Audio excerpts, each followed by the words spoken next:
Good evening, everyone. I will call the July 8th, 2025 Brunswick Hills Township Business Meeting to order.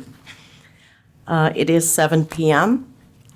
And if we could please stand for the Pledge of Allegiance. I pledge allegiance to the flag of the United States of America and to the republic for which it stands, one nation, under God, indivisible, with liberty and justice for all. And if we can remain standing for a moment of silence for our troops and our first responders.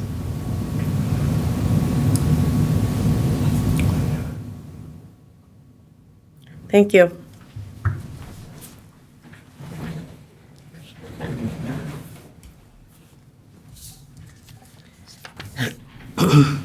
Okay, this evening we have a couple of public presentations.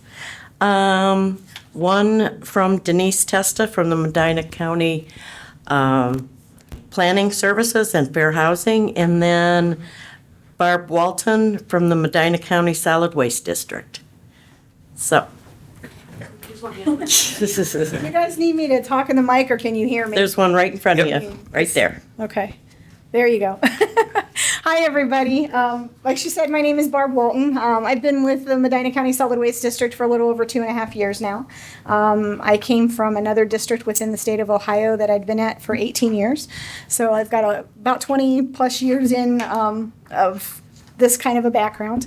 For those of you that aren't familiar with what the Solid Waste District does, we were actually formed back in 1989, and some of them a little bit later. I think Medina County was actually up and running by 92 or 93. And the Ohio EPA was worried that we were running out of landfill space. So what they did was they formed solid waste districts to promote waste reduction and recycling and to help keep as much as we can out of the landfills. So that's kind of what we're here to do. As far as our facility, I wanted to come in and I brought a lot of flyers. Denise has them back there. I don't know where you put them. Okay. I have a lot of flyers for you guys, and if you guys run out and you want more for your residents, by all means, let me know. We'll provide those for you. I can do them either PDF email, or I can drop you off copies, whatever you want. Our facility down in Seville, if those of you that don't know where we're at, but we are located at 8700 Lake Road down in Seville. Mm-hmm. And about a year ago, we actually separated out the residential from the commercial side as much as we possibly could. Trying to keep traffic from backing up, for one thing, and also trying to keep people safe. So the residential campus, and it's got a whole separate entrance now. We have a whole separate residential scale house as well.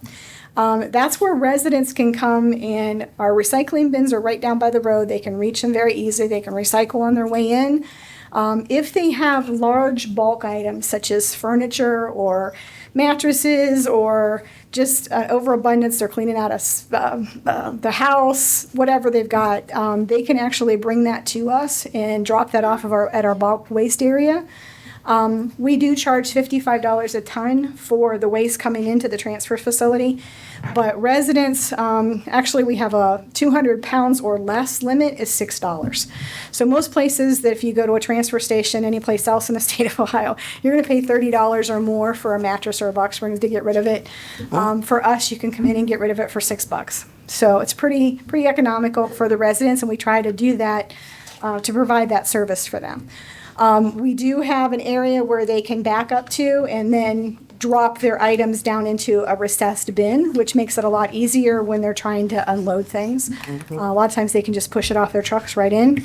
Then we also have what we call our specialty waste facility, and that's our drive-through in our building. Our office building is upstairs, the garage and drive-through is downstairs, and we take 3 days a week, 52 weeks a year, Mondays, Wednesdays, and Saturdays. We take household hazardous waste, such as paints, pesticides, motor oil, antifreeze, fire extinguishers, anything that's a hazardous type material that you don't know what to do with.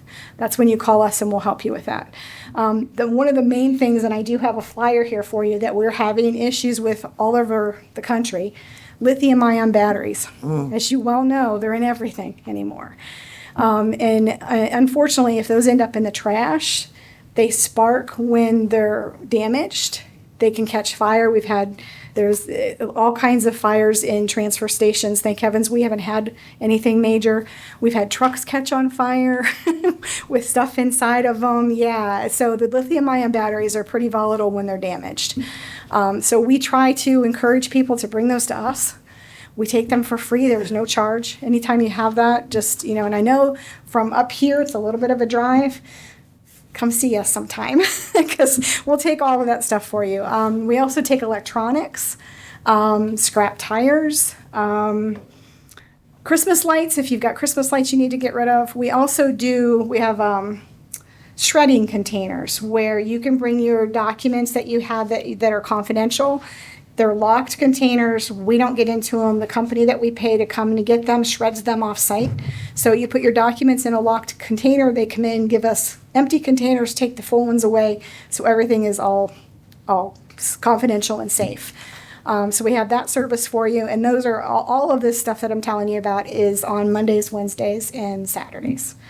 Which is a lot compared to what I had at my old district. We had a one-day collection event every year for these items. So people could get rid of things once a year rather than 3 days a week, 52 weeks a year. So I wish I would have brought you numbers to tell you how much we've recycled, but I know just through that facility in 2024, the total amount of tonnage that came through that facility was a little over 2,900 tons. Wow. So that's a lot of material. So lead acid batteries, of course, that weighs a lot, things like that. So, and then if you have yard waste, we do have our yard waste facility, which we accept branches and leaves and grass clippings and flower cuttings and things like that. As long as it doesn't have a root ball or anything like that, we can take it from you. That you have to still enter at the old commercial entrance because the compost facility is up by the transfer station. So you would enter over there, and we have a 200-pound limit for that as well. 200 pounds or less is $2.50 to get rid of your yard waste. So that's pretty economical as well. So those are some of the things that we provide for the district, as well as we have 59 drop-off recycling sites throughout the county for residents for the convenience and recycling as well. So at this point, I'll just see if you guys have any questions, or by all means, take some flyers and pass them out to the residents. If somebody calls you, please refer them to us. Our website is recyclemedinacounty.com, and I'm in the process of updating that so that a resident can get onto the website and just look for an item. It'll be alphabetical, whether it's an aerosol can or maybe they want to know what to do with a mattress. They can click on that item and there'll be a drop-down menu that tells them exactly what they can do with it, what they're going to pay for it, the whole 9 yards. So hopefully this will help eliminate and streamline some phone calls that we've been getting, because we get a ton of them. People always have questions, so I'm anxious to get that up and running. But yeah, if anybody has any questions, by all means, give us a call. We are in the process of rewriting our solid waste plan. The draft has to be to Ohio EPA by February of next year. Once we get the draft comments back from them, it will go out for public comment, which is a 30-day public comment period, and then it goes out for ratification. So it'll come to the townships for a 90-day ratification process. Yeah. So if anybody has any questions about any of that, by all means, we have our technical advisory committee meetings that we're having right now on a monthly basis. Those are posted on the commissioner's website as well as ours. So if anybody's interested in attending those, you're welcome to do that as well. They're public meetings. So, Okay. Anybody have any questions about anything? Any questions? Just out of curiosity, for maybe those that are watching online as well, are there household items that you won't take? Are there items that are just don't fit the mold for anything that you have there? Like we can't take anything that, like incendiary devices. We can't take flares or anything that kind of goes boom. Those are the kind of things. I mean, we have things, most of that household hazardous waste stuff is flammable, and some of it is volatile when it mixes with something else. Sure. But we keep everything separated. But yeah, those are pretty much it. I mean, we've taken mercury. I mean, we've had people bring us in mason jars full of mercury, and I'm like, really? Really? Do with Yeah, what are you doing with a mason jar of mercury? We pack it very gently and we cart it off to the company that takes care of everything for us. We actually contract with an environmental company Okay. and they are phenomenal about handling things for us. And 90% of what they take from us is recyclable, and they do recycle it. There's just that little bit that is not, that has to be incinerated. But for the most part, the majority of everything, like the latex paint gets sent out and gets reblended into new latex paint.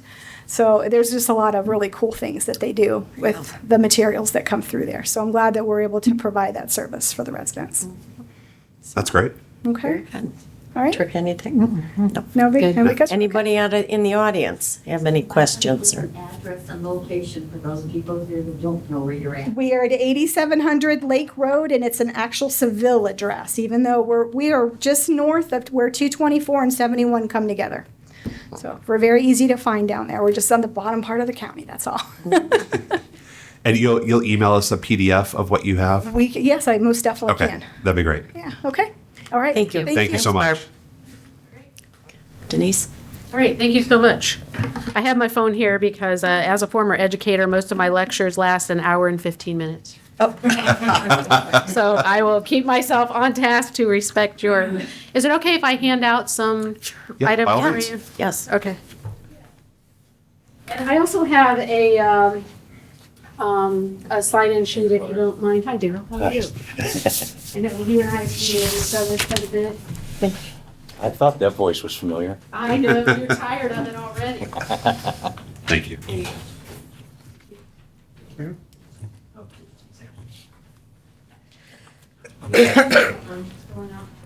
Okay, so thank you again for having us. We really do appreciate it. Can you introduce yourself and all that? I stuff? will, yes, but I want to thank you first, so.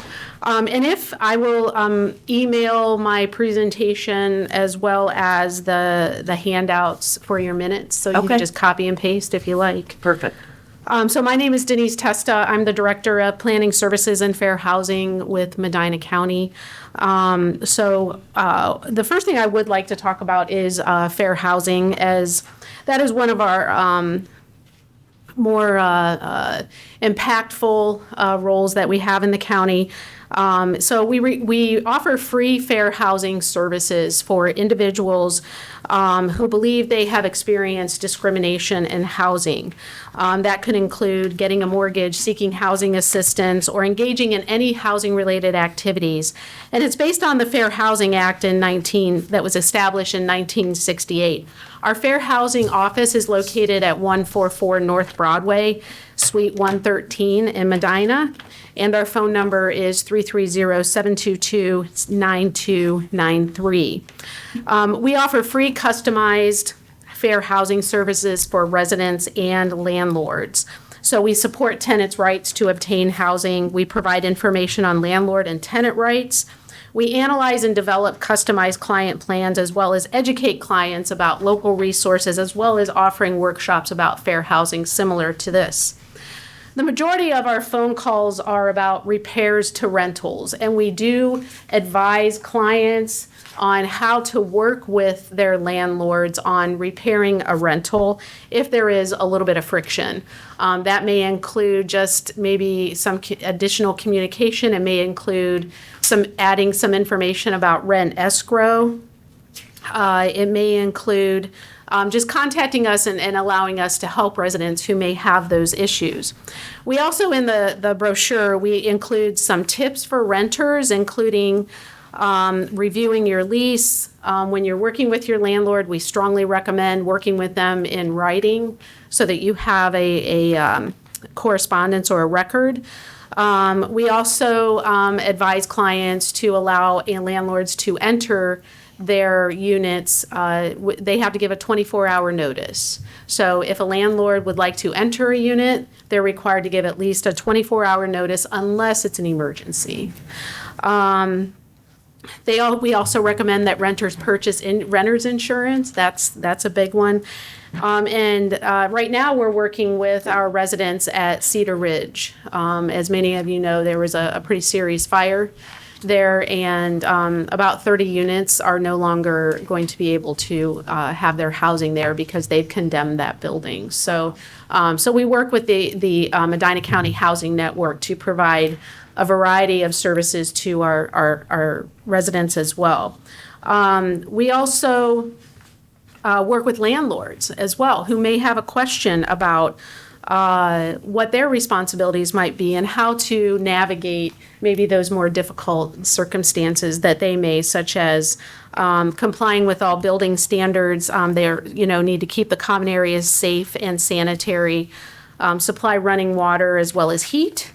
And so again, on the last page of that brochure, we also work with a number of community resources, including Community Legal Aid, Medina Bar Association, Medina County Office of Older Adults, which is now Services for Adults, as well as the Ohio Civil Rights Commission, Wadsworth Municipal Court, Medina Municipal Court, Community Action. So again, when someone calls our office, they will receive just-in-time, high-quality service, and we will never leave them empty-handed. So, and sometimes we actually give them homework, which they don't like too much sometimes with that too. So,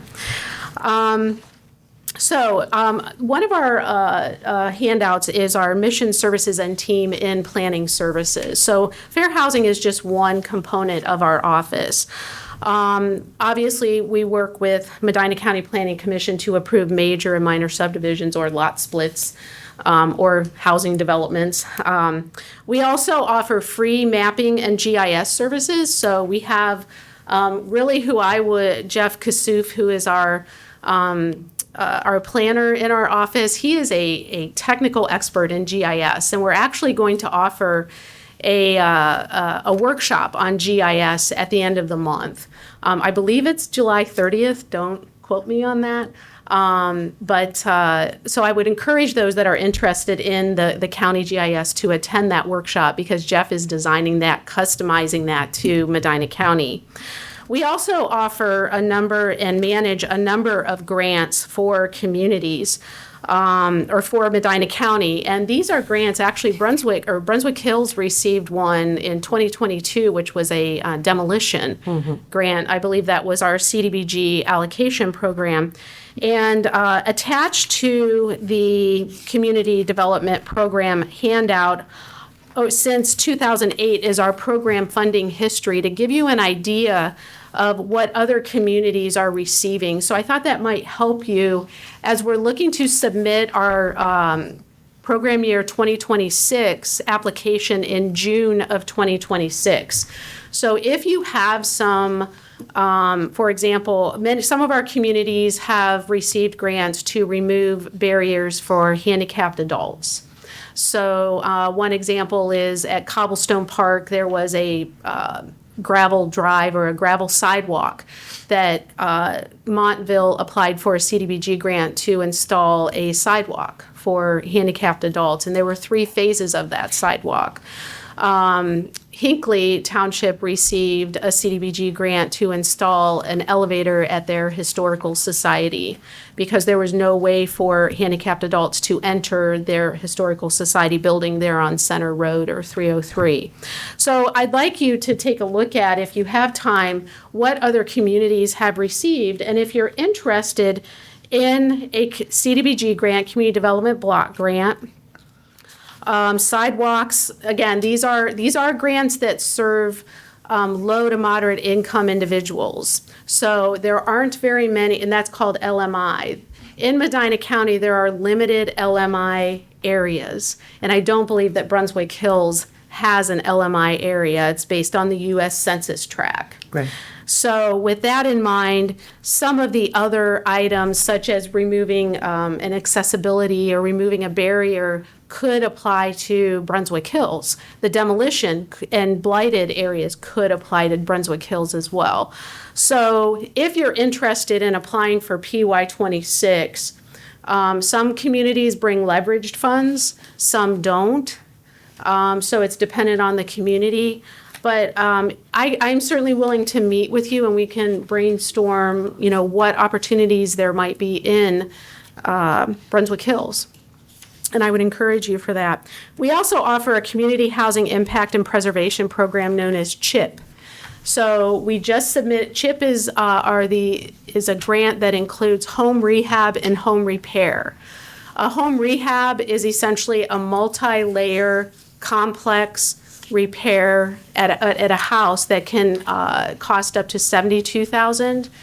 A home, did I say, was that repair? I'm sorry, that's a home rehab. A home repair is a more kind of simple process or a project that might only be a couple of items at a home. And these are offered to income eligible residents where they can, maybe get a new roof. They could potentially receive new windows. Again, it's income-based, but I encourage, we've just submitted our PY25 CHIP application for the county, and that also includes Brunswick Hills residents.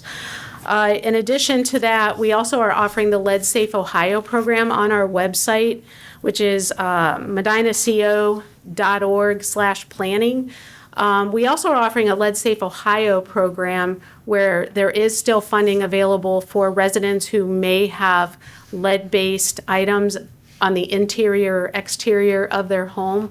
I encourage you to submit an application as we are kind of winding down that grant, but there still is funding available for the Lead Safe Ohio.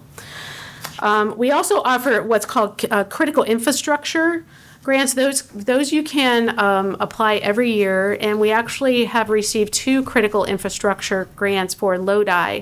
One to replace or install a bridge in their community park just across Lodi Hospital. If any of you had ever been to the community park, there was a stream running across the entrance. And there were a few people that got stuck in the park because that was the only way in and out when a flood came through. Or the water became so high they couldn't get out. We won't name names. So at any rate, another project we did was in Lafayette Township, where the old amusement park was located. Main Drive led to a community that had another one-way in, one-way out box culvert that was failing, and the only vehicles that would go on that box culvert was actually Amazon. So they couldn't get emergency vehicles in or police. So we worked with the park system to improve Main Drive. And then we also worked with the county engineer's office to install a concrete box culvert that now more than just the Amazon trucks can get through. So moving along, we also offer planning and zoning educational workshops, which I mentioned that with the GIS workshop. We've also meet with our zoning inspectors once a month, known as ZINC, the Zoning Inspectors Networking Community. I know, it took a while to come up with that one. And we just had our first meeting this past month, and I believe our next month meeting, or this month meeting, is July 23rd. For those of you that are interested, you will receive another email from me. Yes, I know you're tired of those. Another email from me about the Fairgrounds Facilities Strategic Plan. We are interested in your feedback, and we would like you to take a few minutes out of your time to complete the survey that we are going to be offering. So again, you're all on my email list, unfortunately for you, so you will get some information on that. And then on the final page, page 2, we do have our contact information. We have a team of 3 with Cheryl Heinley, Jeff Kassouf, and myself, and we've also included our emails and our direct phone numbers. So how did I do? Hopefully I didn't take too much of your time. Do you have any questions for me, including, Cindy, I can't really see you. Over here. Yes, Daryl, what can I do for you? This grant system that you've got. Yes. Okay. If a township had 1 or 2 properties where the landowner had condemnable buildings, and yet they refuse to deal with it, is this something that a township can, first of all, I know we're allowed through them to establish a condemnation of a building as a public nuisance. Right. Is this something that we can apply for grants to have them torn down Yes, so using what? someone else's money? Right, so that would, yes. So one of the areas for the allocation program is slum and blight.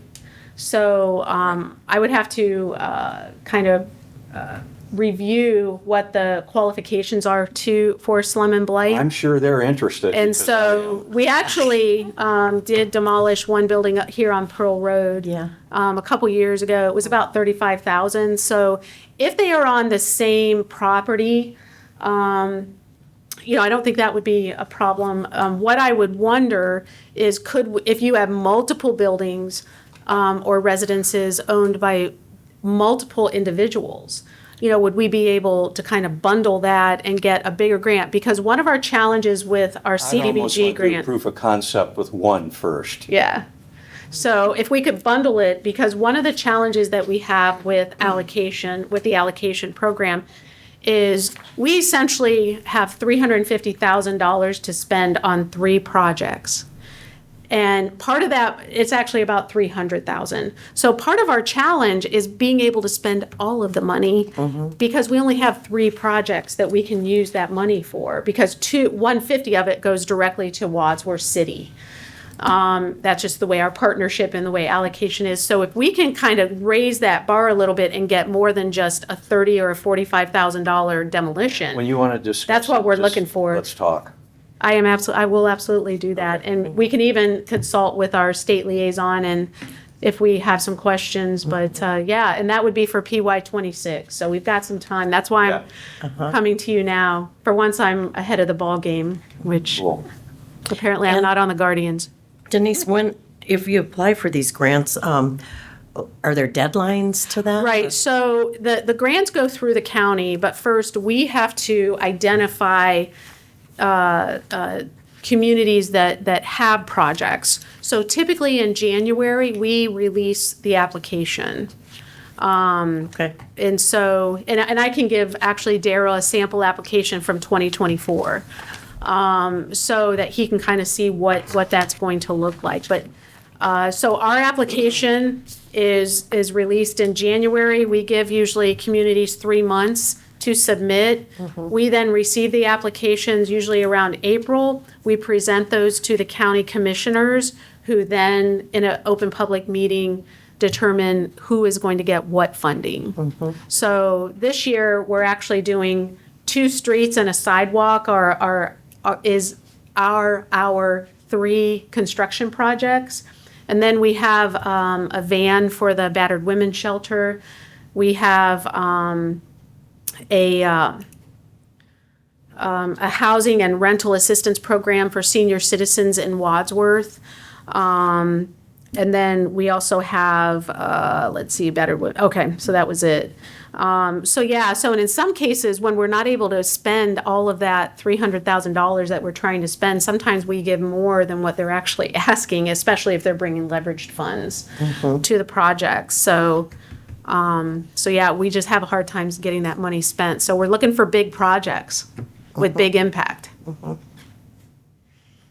Yeah, when we utilized the grants a few years ago, that worked out really well, although it took a long time because of the communication between the property owner and that. But it did work very, very well, and we were able to clean up that property and do what we needed to do, so. Right, so as long as we can, like I said, I'd have to review what thresholds we need to meet before awarding a demolition grant. I know we did one in Lafayette as well a few years back. That was more like closer to 2016, I think. But that is a challenge when, if there is a motivated parcel owner or residential owner that is very motivated, it makes it much easier, but sometimes there's a little bit of persuasive discourse that occurs before that lever is pulled. Yeah. Any other questions or? Anything? All right, well, thank you so much for having me. I really appreciate it, and I hope this information was helpful. Thank you. Thank you very much. We know Daryl's excited. Read my dad. Okay, moving on to the approval of minutes. the June We 24th. haven't any to review yet. Okay. Yeah, on the March 4th. Totally forgot that we had a meeting then. It was so funny today, me and Julie. Okay, moving on to department reports. Zoning, please.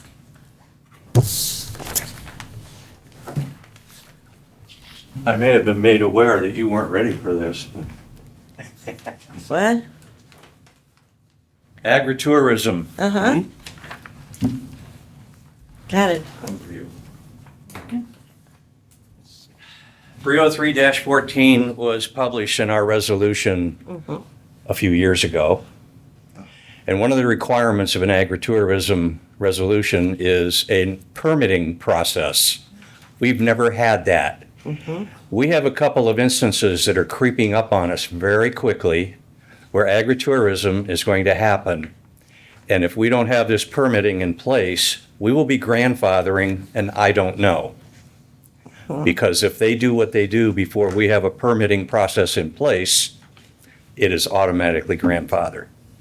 So I've spent a good deal of time over the last almost 5 weeks, 6 weeks, crafting this. And so what I'm putting in front of you tonight is for you to vote on a yes or no, up or down, a permit application.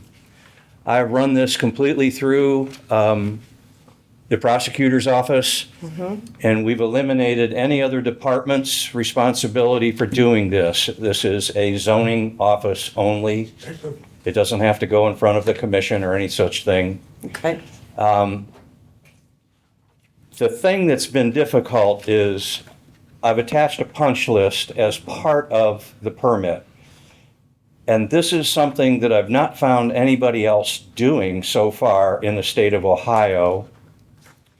And I guess the difficulty is that if somebody has an agritourism operation running on their farm and they happen to turn the house into a B&B, a bed and breakfast, there's a whole different suite of upfront approvals that they have to go for to set in front of us in that office before we sign off on the permit. So I'm trying to get ahead of the curve with this punch list and this permit.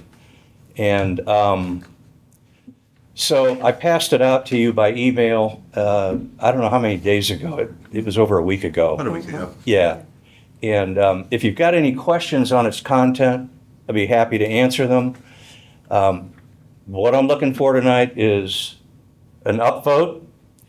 We're looking for a $100 fee to go with this, and probably ready to go with a buyer in a couple of weeks.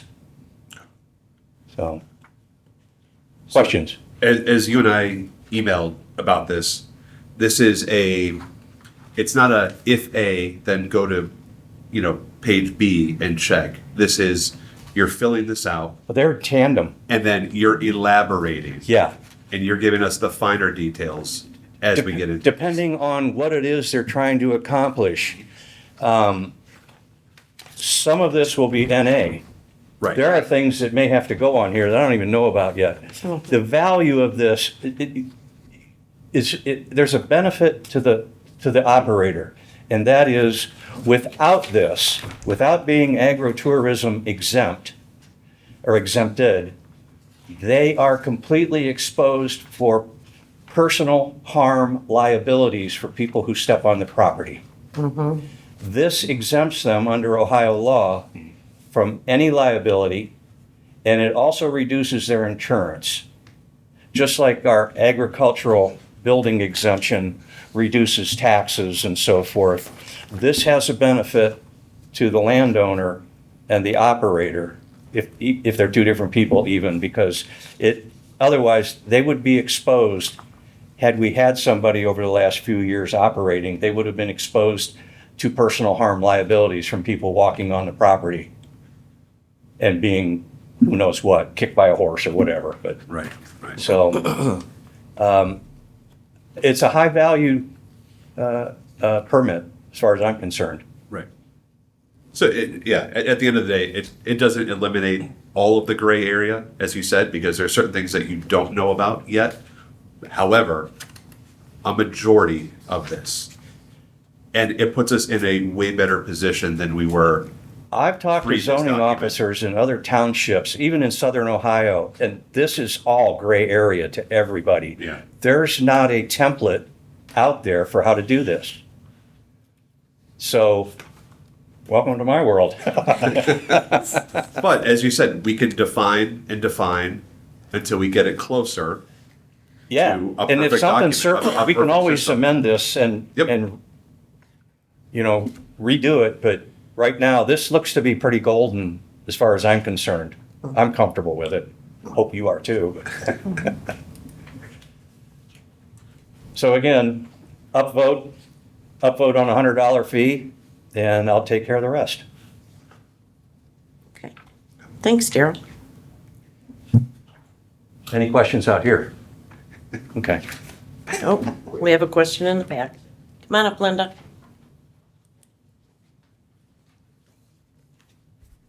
Daryl, just a quick question. If we're already doing this for many, many years, do you want us to apply? So you're saying grandfather, non-grandfather, do we want, if you all pass this, do you want us? I'm not a lawyer. Okay.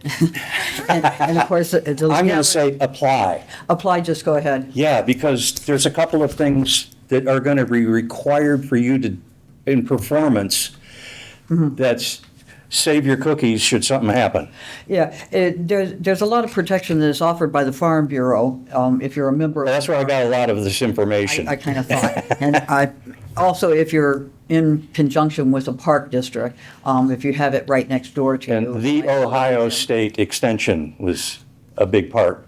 Okay, no. Yeah. So answer is, if you all approve this, yes, we should probably apply. You want one? Thank you. I can print them out. Since we've been doing this for a long time. Okay, anybody else with any questions? Okay. Do you guys have any questions on this? I don't. No. Turka? Good work, Daryl. Very good Yeah, work. this is great. I will move to approve the application for agritourism activities for Brunswick Hills Township and include a $100 fee for the application. I will second. And I'll call the roll. Ryan? Yes. Tricka? Yes. And I'll vote yes. And I'll echo what was said. Great job. Thanks.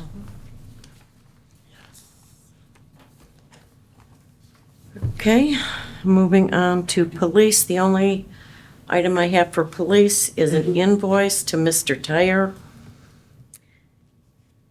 for repairs to car number 3 in the amount of $2,088.82. I will move to approve that expenditure. I'm sorry, can you repeat the amount?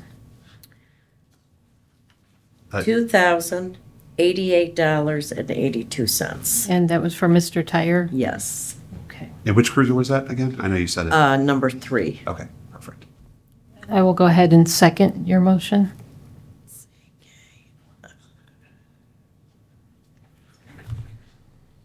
Okay, I'll call the roll. Tricka? Yes. I'll vote yes. Ryan? Yes. You. Okay, fire department, please.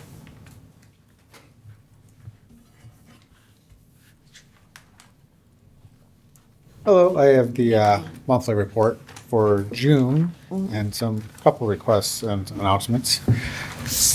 For the month of June, we had 118 runs, 75 EMS, 43 fire. EMS collections were $13,676.60 for a total for the year so far for $117,720.72. 28 mutual aid given and 10 mutual aids received. Notable events, we had several fires this month, mostly all mutual aid, either the city of Brunswick or Hinckley. Multiple MVAs, one extrication, and also the Junior Fire Academy. And training completed, we did the annual fit testing. for SCBA mass for all the members this year. We trained on hose line deployments and laddering buildings, and also advanced airways through EMS. Let's see. For requests, on June 30th, the request was approved by the trustees for repairs and maintenance on Squad 27-2. Under repairs and maintenance included 6 new tires, front rotors, brake pads, rear brake pads, totaling $2,192.48. Boston Road Auto was completing all the work. Does that have to be voted I'll on move again? to approve that. I will second. I'll call the roll. I'll vote yes. Tricka? Yes. Ryan? Yep, that works. Also, a request to approve to order 6 new fire helmets in the amount not to exceed $3,200 from Phoenix Outfitters.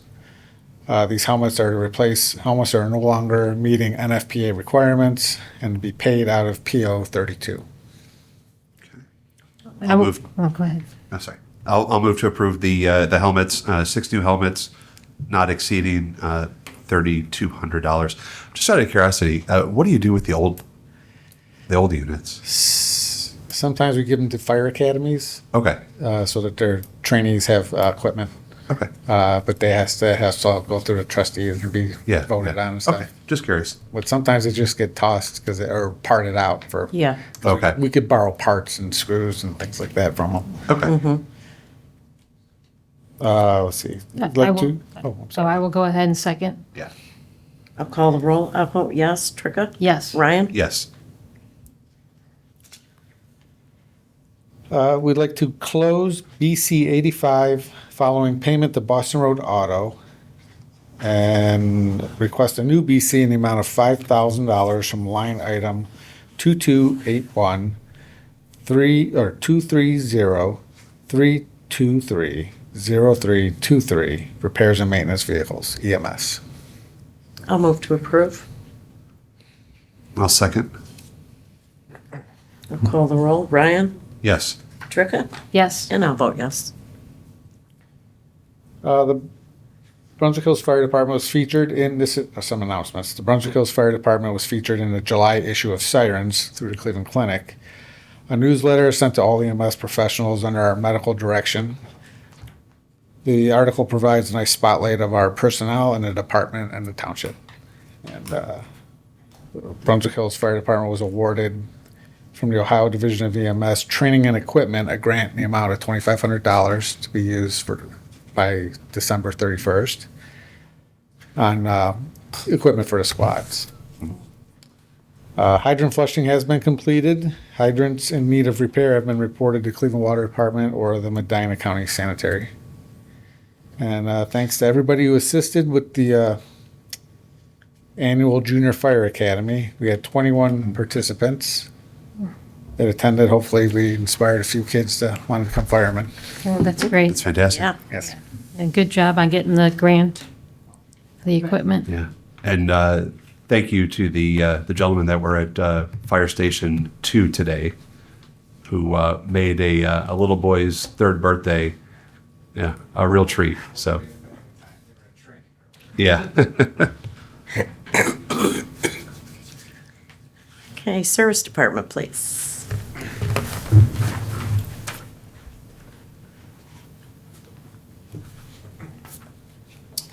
I have the monthly report for June. Total hours came to 739.5, 644.5 on roads, 14 cemetery, 42 general, 24 fire, 15 police, and 43 for our part-time guys. Some of the work is just sign survey, cold patch township roads, check ditches before, during, and after storms, mowed all township properties once a week. We cut trees on Laurel, Substation, Plum Creek, and Fox Haven. Did 2 culvert replacements on Foskett and Sleepy Hollow. We ditched on Foskett. We finished mulching here at Town Hall, Police Station, and Fire Station 2. We tore out and poured concrete on Lockwood and Oakhurst. We completed our first round of roadside mowing per ORC, sprayed and trimmed all guardrails, and attended safety council meetings.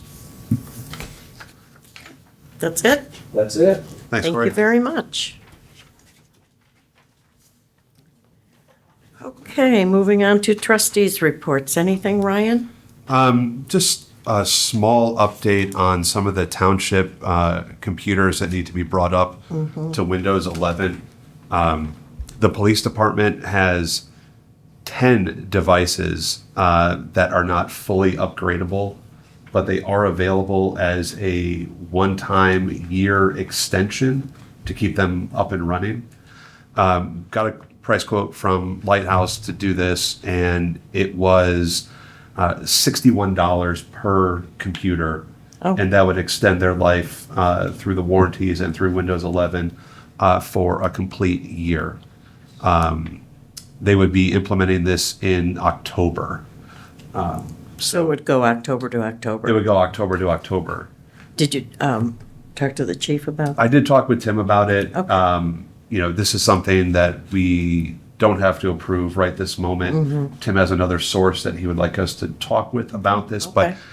truthfully, where Lighthouse started, it was almost double this, and I asked him to come down a little bit given the budget situation.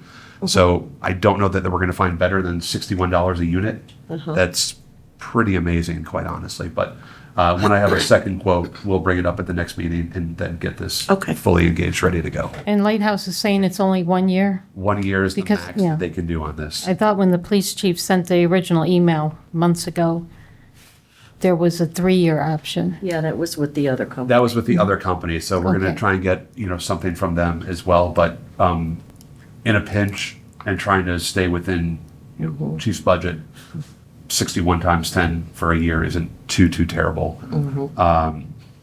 That being said, too, eventually by the end of this year, there are 3 townships in the PC, or excuse me, 3 PCs that are in the township that are a no-go. They are not upgradable. We can't do anything with them.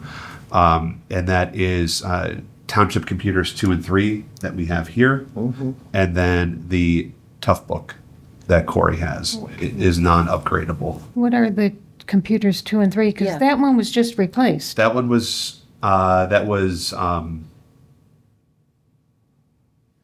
The one Christina used, yours was replaced. oh, yours was just replaced. Yeah. Okay, so perhaps it's Julie's and the one that's sitting back. Yeah. Does anyone use that back one?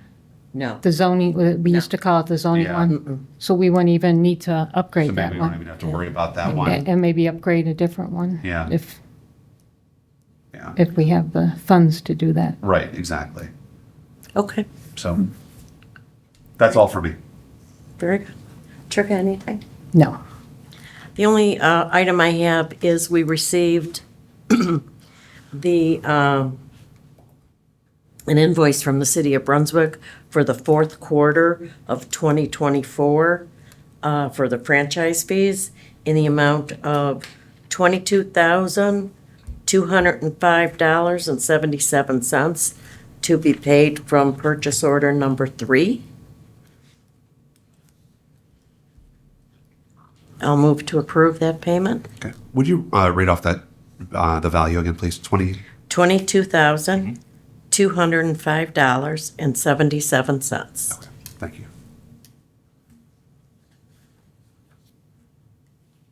And I will second. And I'll call the roll. Tricia? Yes. I'll vote yes. Ryan? Yes. Very good, thank you. I don't think I have anything else. Moving on to fiscal officer's report. By the way, we do have a new fiscal officer. Oh, here he comes.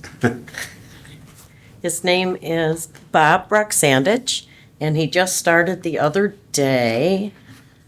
So we're not bombarding him with stuff at the moment. We're working on it. We're working on it, right. Thanks for joining the crew. Thank you for having me. Okay, so seeking approval for payroll in the amount of $63,260.78. It's all mine. Payroll. And that payroll is dated today, July 8th. I'll move to approve. That's correct, July 8th. I'll second the payroll. I'll call the roll. Ryan? Yes. Tricka? Yes. And I'll vote yes. Also, we have warrants in the amount of $103,543.74. Approximately 3/4 of that was for paving. So again, seeking approval. Okay. I will move to approve. I'll second. And I'll call the roll. Tricka? Yes. Ryan? Yes. And I'll vote yes. Then, Bob, I think from our previous conversation, you have a couple, right, then and now? Purchase, you have some purchase Oh. orders POs there? then and nows? Yes, we had two then and now purchase orders. Again, the one was for the paving in the amount of $76,800, broken up into three parts. $43,000, $12,000, and $21,800. I'll move to approve. And I will second. I'll call the roll. I'll vote yes. Tricka? Yes. Ryan? Yes. And then finally, we had the police department AC unit serviced, replaced. I'm not sure which one. That was in the amount of $6,890. I'll move to approve that, $6,890 for the police AC unit. I will second. I'll call the roll. I'll vote yes. Tricka? Yes. Ryan? Yes. Very Okay. good. If I can That's have all. a question? Yes. What is that PO number for the police and the then and nows? Do you have that? It's up, it's at the top right-hand corner. Oh, well, now we're playing Stump the New Guy. I'm sorry. Yeah. Yeah, I got it, 108. Okay. Trips me. Sorry. Thank you, Bob. That's it. Thanks, Bob. And welcome. Yes, welcome. Welcome. Real nice. Stump the New I Guy. didn't, we usually get the PO numbers when we do this, so. What can I say? I'm sorry, I made a mistake. For the police, it was actually 107. 108 was for the pavement. Okay. That was approved anyway. Chris, hold on one second. Huh? Anything else that you need to bring up tonight? No, nothing else. Okay. What, is there something else? Did you want to talk about the? Oh, I'm sorry, yes. That's what happens when you don't pay Thanks for people. reminding me. You're welcome. You're welcome. Yes, I also would like to request an assistant to the fiscal officer, which is currently budgeted for.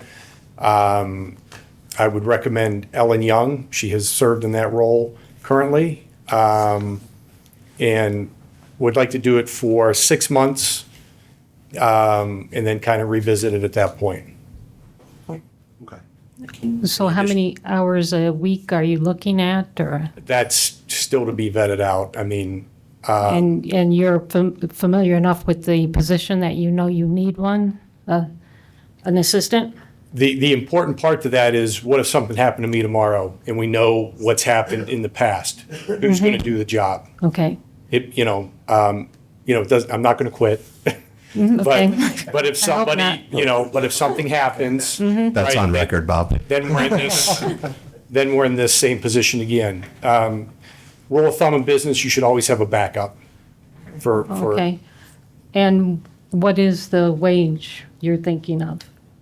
Suspenders and belt.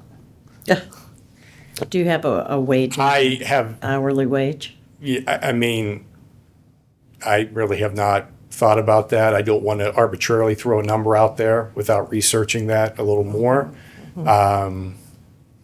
Again, new guy here. Can I ask the trustees for recommendation, or would that be? Well, Out of order. in the past, we've had anywhere from 20 an hour to 25. So somewhere in there. I would recommend 25 for the amount of work, because Ellen's doing a substantial amount of work to help me get up to speed. So I think 25 is reasonable. You can't take it back. And when is the hours going to be? I mean, I'm having a conflict with her because right now she's helping out during the day, getting her police pay at, was it $30 an hour? And I know she has a job at night because we couldn't even meet with her for that because she has something at night. So I just don't see Yeah, I think where this, we can't be double paying. That would be- And I know we've had an assistant before to help train a little bit with Kathy Esber, but she only worked maybe, I don't know, a total of 20 hours through the last year. Well, right now, it's going to be more than probably 20. Well, maybe not. I mean, A week? no, I wouldn't say 20 a week. No. It would not be 20 a week. And I don't even think we have to approve, if it's in the budget, if it's already budgeted for an assistant, We have to approve it. we only have to approve the budget, Yeah. We have to and approve that's the already pay. been done. Well, this is a different person. It's Okay. a different. It's not like Mrs. Esber when she was the assistant. Who only worked probably 20 hours in the whole year she was assisting. Could be. Yeah. But then again, I mean, we weren't thrown into this kind of situation. Well, there was a reason we were thrown into the situation. Well, yeah, there was. I It think was. both of And them because had- this board did not take the previous fiscal officer seriously. I disagree. I was in the meetings, I know what I happened. disagree. There was 5 people in the meeting. I I know what disagree. happened. Okay. Okay, so yeah, I will move to approve your request as stated. To clarify, are you looking for 6 months and then a hard stop, or are you looking for 6 months and I think it an needs to be. option to renew? I think an option to renew, because again, there needs to be somebody to be able to perform those functions in the absence of the fiscal officer. Yeah. So can we, if we're going to approve, do we approve it as a chunk or do we approve it as a 6-month and then revisit it? Yeah, exactly. What Bob's requesting, that would be my motion. Okay.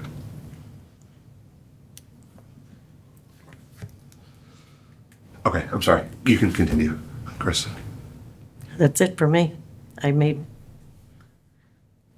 to approve Bob's request as stated. Bob, I will second that.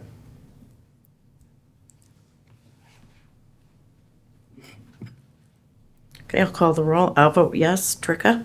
I'm going to vote yes to an assistant, but no to the person because of the previous things I've stated about the investigation. And I don't understand how the time's going to be divided, how she's going to work her full-time job, and then now this part-time job. So I guess I need a clarification. You both already knew about this, so. Well, I mentioned it. Right, well, it seems like it already's been. Actually, From my perspective, I have a day job too, right? So we all do. Yeah, so So- I just know I'm what not I've taking seen. her day Yeah. time away from her. What I've It would seen- be evenings and weekends. Right. What I've seen the last 4 months or however long is she's been doing it during the day, getting her pay from the police secretary or administrative assistant. That is not the intent here. Okay. Okay. That is not the intent. Very good. If she's my assistant, she'll be working my hours. okay. Thank you. Thanks, Bob.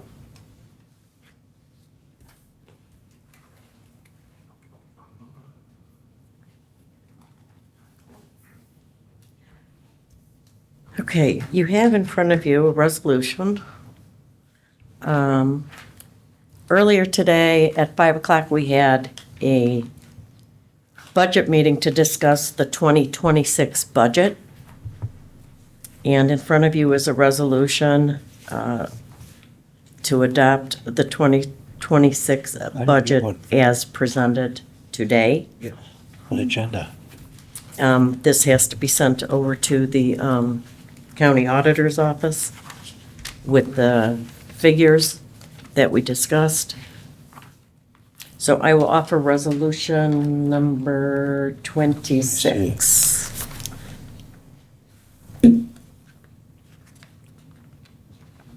Are you done?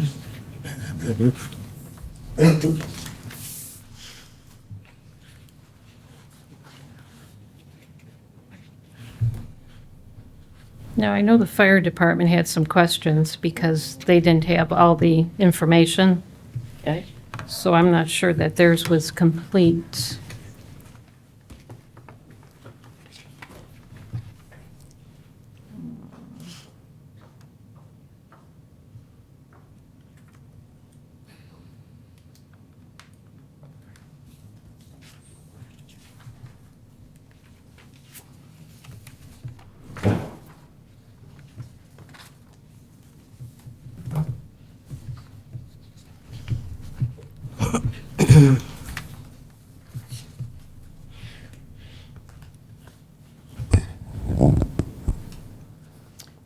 Do you want to move forward with this, or would you I'm rather? just trying to see if this was completed, because he tried to use the 2024 numbers.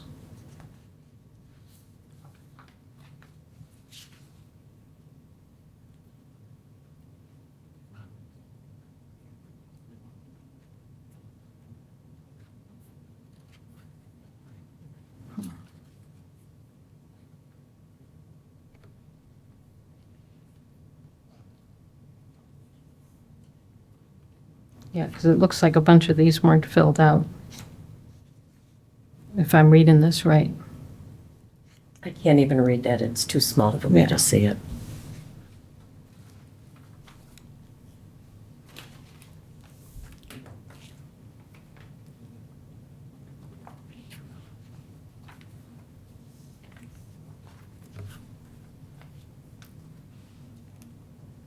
Ryan, do you have any comments? No, I was On just that? trying to follow along with what Tricka, what you were Yeah, looking for. about the fire department? Yeah, Yeah, he sent a whole email that he requested the information.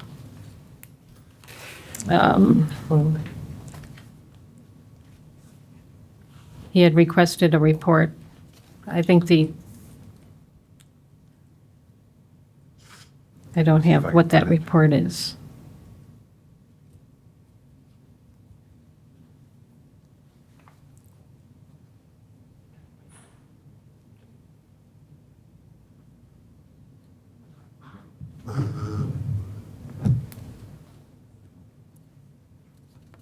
I have the email where he stated that, but there's no Yeah, attachment to it, or there's no reference of, like you said, what the actual report requested was. It just references report.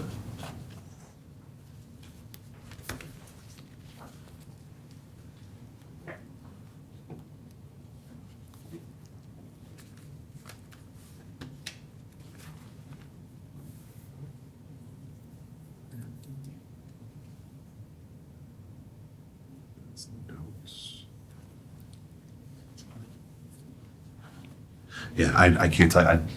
I just don't have it. I don't know what it is. So do you want to move forward with this, or? well, I mean, when does this have to be in by?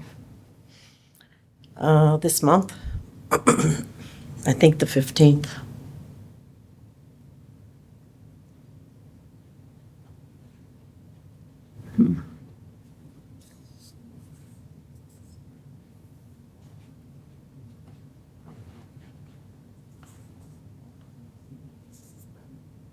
I mean, we'll have to, move on it.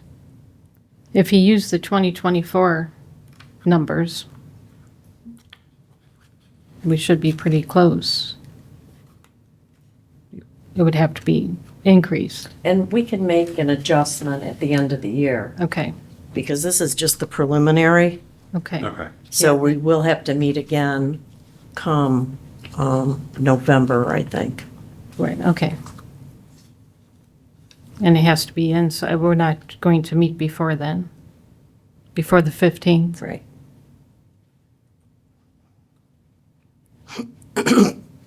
So I offered resolution number 26-2025, preliminary budget approval for 2026. I will second, and then again, we'll just make note that we need to clarify fire. I'll call the roll. Ryan? Yes. Tricka? Yes. And I'll vote yes. Okay. Any old business? Any new business? Any miscellaneous or correspondence? Okay, announcement of upcoming meetings. The Board of Trustees will have a public hearing on Monday, July 14th at 4 p.m., right in this room here. The Comprehensive Land Use Plan Committee, I believe, will meet on Monday, July 21st at 6:30, right here. The next trustee meeting, regular trustee meeting, will be July 22nd. The Zoning Commission will meet July 10th. And is there a BZA meeting? There's nothing on the docket for right now, but there are some things in the works that may, actually, no. Is there enough time? No, there's not enough No. time. You're right. So So BZA is canceled for August 6th. BZA meeting for August 6th has been canceled. Is there any public input? Okay. Then I will move that we go off camera and sign our warrants and purchase orders. I do not believe we have an executive session tonight, correct? Nope. Okay, and the time, please? I'll second at 8:07. 8:07 p.m. Thank you for coming. Good night, Thank you, all. everyone.